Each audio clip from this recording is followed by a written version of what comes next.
everyone, today we're going to talk about some critical details on the war map as Ukrainian General Staff plays chess. So, the fate of a war is written by an army's will to fight. Armies that keep their will to fight alive and endure hardships will achieve absolute victory sooner or later, but armies that lose the capacity to fight, both psychologically and concretely, are doomed to defeat. So, the war between Russia and Ukraine continues without slowing down and without falling off the world agenda. After overcoming the initial shock of the large-scale invasion, which was launched by Russia, the Ukrainian army has continued its struggle day by day and liberated many occupied regions from Russian occupation. There's no good news for Kremlin from the Russian army, which has suffered heavy losses at many points where the war has intensified. Well, the offensive activities of the Russian army have almost stopped. Let's take a look at the latest developments on the front line through interactive maps. So, before we get onto our news, we would like to give you a reminder. The Pioneer team compiles, analyzes, and reports data on the biggest war of our century to share with you. We need your support in order to continue this labor-intensive endeavor. You can provide this support by using the Super Thanks button below the video. So, let's go into the details of the war. The focus of the war between Russia and Ukraine has shifted back to the Donetsk region in recent days. So the city of Bakhmut, which we see on the map, is the scene of fierce clashes. The road through Bakhmut is the only key for Russia to reach Kiev.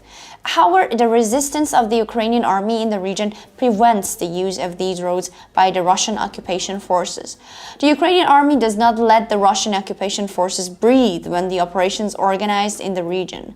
In recent days, a Russian 2S-9 Nona motorized mortar was destroyed by the 128th Territorial Defense Brigade of Ukraine in Klishchivka near Bakhmut. The destruction of these weapons, which the Russian army deployed in Bakhmut to occupy the city, has a very negative impact on the Russian soldiers fighting in the city. So, as you see, the green-colored areas on the map, they represent the areas where the Russian occupation has ended and Ukrainian flags are flying freely.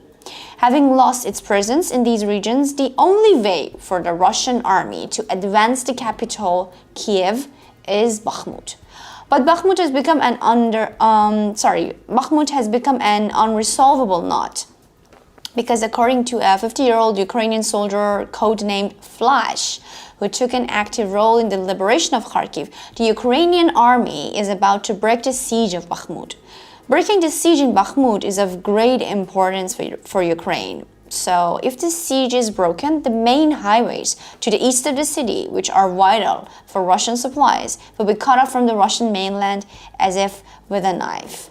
So, this would mean the severing of one of the lifelines of the Russian troops, especially the Wagner Group, in the Russian-occupied Krasnodar and Soledar regions. Ukrainian President Volodymyr Zelensky announced today that the Ukrainian troops in the city of Bakhmut are continuing and will continue to fight. The Ukrainian Main Command Headquarters and the Russian Main Command Headquarters attach great importance to Bakhmut. The city has created new Crimean syndrome for both sides. Both countries see Bakhmut, like Crimea, as the region that will decide the fate of the war. On the other hand, a Russian infiltration attempt into the town of Torsk in the northeast of Donetsk Oblast was detected by Ukrainian army drones. Unable to gain the upper hand on the Bakhmut line, Russia tried to carry out a shipment through the town of Torsk, located north of the city. The drones of the 23rd Separate Rifle Battalion of the Ukrainian Army, which took immediate action after the shipment was detected, attacked a Russian armored vehicle on the move. As a result of the attack, a Russian MT-LB armored personnel carrier was successfully destroyed. Another Russian MT-LB armored personnel carrier was hit with an automatic cannon by the 23rd Separate Rifle Battalion. The heavily damaged armored vehicle became unusable. Having received a negative result from both infiltration attempts, the Russian army was forced to stop its aggressive activity in the region. The Russian-occupied Luhansk region is also one of the regions where clashes have intensified considerably. In recent days, the operations carried out by Ukrainian troops in the occupied territories have cost Russia dearly.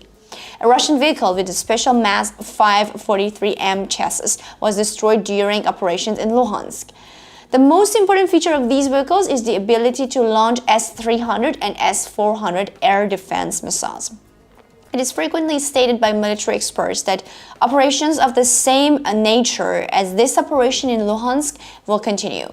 If this happens, it is very likely that the air defense network of the regions occupied by Russia will collapse. It is not only special equipment that was destroyed in Luhansk. The Russian army, whose heavy losses are increasing, continues to send its dwindling tank inventory to the region. The Ukrainian army, on the other hand, welcomes these tanks very hospitably.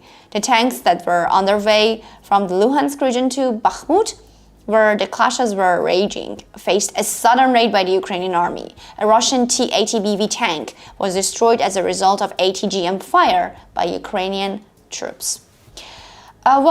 As a result of the explosions caused by the destruction of the tank, another tank in the convoy was heavily damaged. Realizing that the Ukrainian troops would not allow the tanks to pass, Russian troops were forced to stop the advance and retreat. The Russian army, whose situation in Bakhmut is just getting more and more difficult, was thus deprived of an important support. While the Russian army is suffering one heavy blow after another on the front lines, the statements from Ukrainian officials are raising hope and determination to fight among the Ukrainian people and army. These are statements which become more meaningful with the losses of the Russian army in the regions where the war is fierce are welcomed with great joy in Kiev, the capital of Ukraine. Ukrainian Defense Minister Reznikov made a striking statement in recent days and gave important information about the course of the war. Here's what he said. I think this war will end soon. I personally believe that this year is a year of victory. The support of the allied countries, combined with the determination of our people and our army to fight clearly, shows us that victory is very close. Another blow to Russia, which has become quite isolated diplomatically, came from China, which is touted as its ally at every opportunity. Fu Kang, head of the Chinese mission to the EU, stated that China does not support Russia's unjust invasion of Ukraine and that the declaration of boundless friendship between countries is a rhetorical trick. He also raised the issue of China's territories annexed by the Russian Federation, adding that China does not recognize Russian rule in Russian-controlled areas. Putin is getting more and more cornered day by day. As a result of the Russian leaders' successive failed and short-sighted decisions, Russia is on the brink of a major catastrophe. Russia is facing major economic, political, and social crises, and there is no promising news from the international arena. It is not known how long this turbulent process will continue. There are two facts about the ongoing war that the whole world agrees on. First of all, Ukraine will triumph and Putin will completely lose his power as a result of this victory. So tell us, what do you think? Do you think Russia will give up its insistence on Bakhmut? And do you think Ukraine is close to victory? Will the Chinese diplomats' statements affect the relations between the two countries? We care about your opinions. Please share them with us. And thank you. Stay tuned for more updates.